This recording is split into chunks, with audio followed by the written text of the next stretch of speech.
Kita awali dengan informasi pertama, Saudara balita 3 tahun yang ditemukan di dekat jasad sang nenek akhirnya dijemput pihak keluarga. Balita tersebut dijemput dari Puskesmas Kecamatan Kelapa Gading oleh tantenya untuk selanjutnya dibawa untuk tinggal bersama. Sang tante juga bersyukur akhirnya bisa menjemput bocah malang tersebut.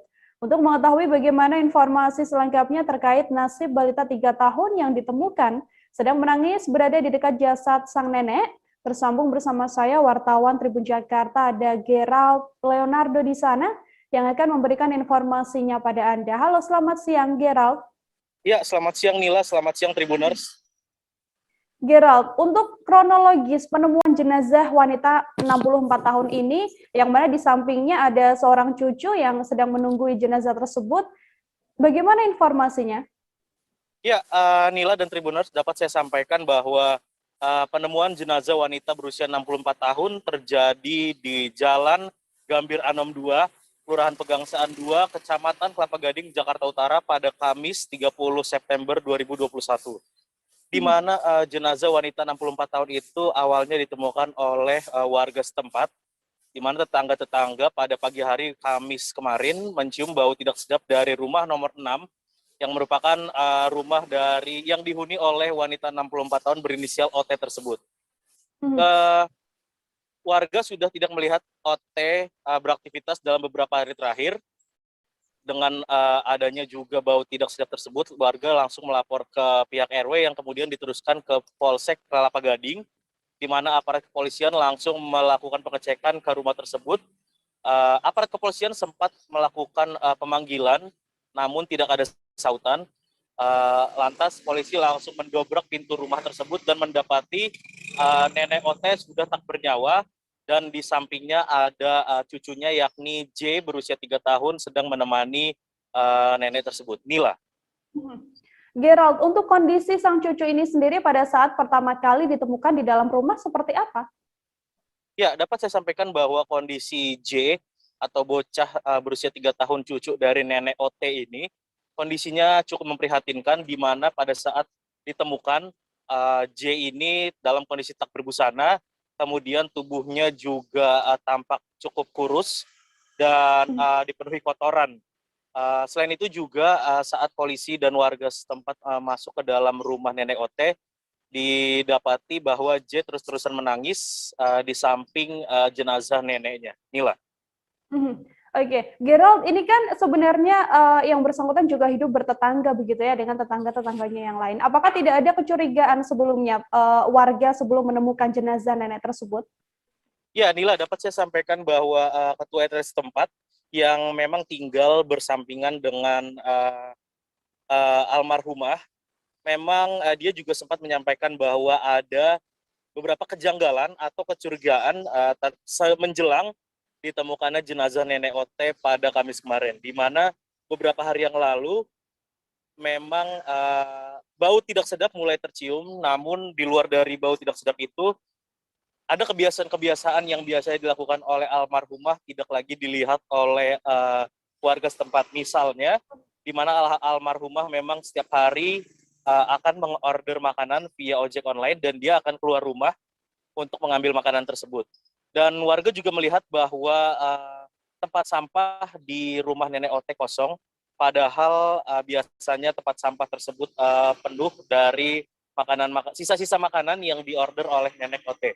Selain itu juga Nila dan Tribuners, bau tidak sedap yang makin menguat selama berhari-hari makin menambah kecurigaan warga, hingga akhirnya warga melapor kepada pihak kepolisian dan akhirnya ditemukan adanya jenazah OT yang ditemani oleh sang cucu J. Nila. Oke, Gerald, sudahkah diketahui apa sebenarnya penyebab meninggalnya jenazah wanita tersebut? Ya, berdasarkan penuturan pihak kepolisian dan warga setempat, diketahui bahwa nenek OT ini memang sudah berumur dan ia juga mengidap atau memiliki riwayat penyakit asma dan juga TBC. Selain itu juga memang aktivitas nenek OT ini memang sehari-harinya di rumah itu dia juga tidak memiliki tenaga cukup untuk bepergian kemanapun. Nila.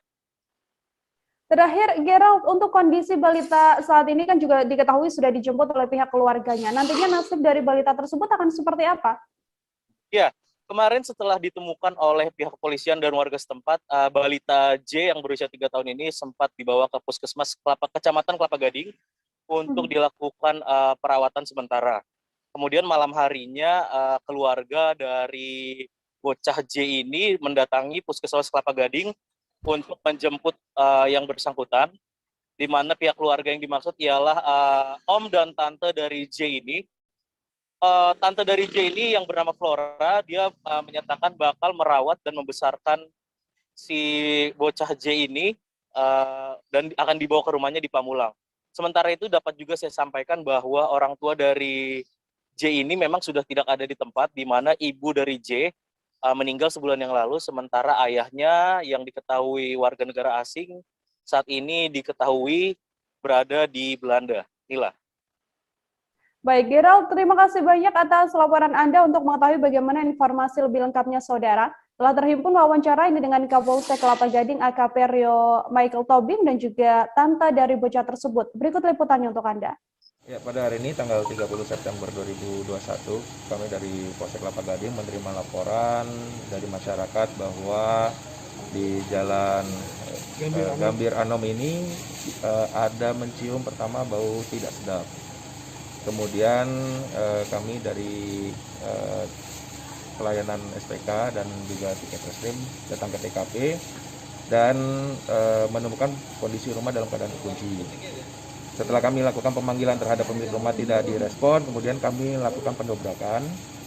Setelah kami lakukan pendobrakan, di situ kami menemukan pemilik rumah dalam sudah keadaan tidak bernyawa, bersama dengan cucunya berumur 3 tahun dalam keadaan telanjang, dan sudah kami evakuasi ke puskesmas untuk dalam menerima perawatan. Dalam kasus kejadian hari ini, terima kasih banyak dan saya sebagai wakil dari keluarga sangat bersyukur karena bisa menyelesaikan keadaan ini dengan sangat baik. Bu, hubungan dengan sang anak itu sebagai apa ya? Ini saya adalah tantenya. Bu, rencananya mau dibawa kemana? Kan saya rawat sendiri. Di mana, Bu? Di rumah saya. Daerah? Di Pamulang. Bu, ini emang adik ini sudah dari kecil ya ikut namanya? Iya, iya betul.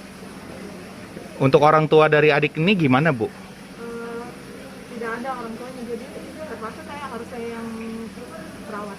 Oh, oke. Terima kasih. Ya, Bu. Kondisi gimana? Sehat atau? Sehat. Sampai saat ini. Buka. Ya. Buka gitu. Tangga sini nih, Pak. Nah, saya taunya bau. Saya curiganya tempat sampah kok kosong. Biasanya dia kan ojek beli online mulu, Grab. Tapi kok nggak pernah ada tukang Grab. Biasanya pagi-pagi udah ada, tapi Grab nggak ada. Nah, saya curiganya di situ. Nah, Selasanya orang taspen dateng, gedor-gedor. Terus saya tanya, ada apa ya, Pak? Ini Bu, saya mau ngasih uang pensiun. Tapi si ibunya nggak digedor. Saya pikir lagi tidur. Nah, paginya bau bangkainya nyengat. Terus saya bilang gini sama suami saya, Pak, kayaknya bau bangkai deh. Kayak bukan bangkai manusia, kucing. Saya bilang gitu, tikus, kayaknya bangkainya nyengat banget. Terus kata suami saya, oh iya, kayaknya bangkainya sampai ke ujung situ. Saya sholat. Akhirnya saya bapaknya kerja, samperin satpam, suruh ke sini. Saya lapor Pak RW, tolong dong bantuin. Ini kayaknya tetangga saya udah berapa hari nggak keluar. Sampahnya juga kosong. Biasanya dia makan Gojek, nggak pernah masak. Saya curiga jangan-jangan udah jadi mayat, Pak, bangke. Saya bilang bener, bangke bau. Satpam naik, cuman satpam kan nggak berani kalau belum ada polisi digubrak. Cuman ngeliat dari langit-langit tuh, Pak, ternyata udah biru, udah hitam, udah bau busuk.